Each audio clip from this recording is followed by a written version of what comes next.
કે દિવસના ચાળે ચડ્યા હતા, ઉપાડો લીધો તો સી આર પાટીલે.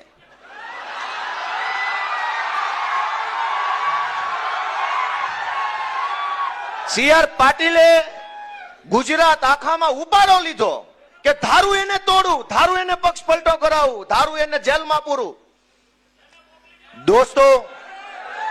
દોસ્તો સી આર પાટીલે ઉપાડો લીધો. અહીંથી ધારાસભ્ય તોડું, અહીંથી તોડું, ન્યાથી તોડું, ઓલાને લઈ લઉં, આને લઈ લઉં, આને લઈ લઉં. ગોપાલ ઇટાલિયા સુરતની બજારમાં ઉભો રહીને ચેલેન્જ મારે છે કે સી આર પાટીલમાં દમ હોય તો હવે પછી ગુજરાતનો એક કઈ ધારાસભ્ય તોડીને ખાલી ચૂંટણી કરી બતાવે. હું જોઉં છું કોણ છે C R Patil.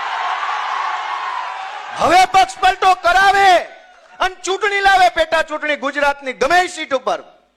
C R Patil સામે મોરે મોરો નો મારી દો તો દોસ્તો સામો ન મળે. દોસ્તો ગુંડાગીર્દીની હદ વટાવી પાટીલના કાળમાં. દોસ્તો રાજનીતિને ખાડે લઈ જવાનું, તળિયે લઈ જવાનું કામ આ સુરતની ટોળકીએ કર્યું. દોસ્તો મને એ વાતનું એટલું બધું દુઃખ છે એ વાતનું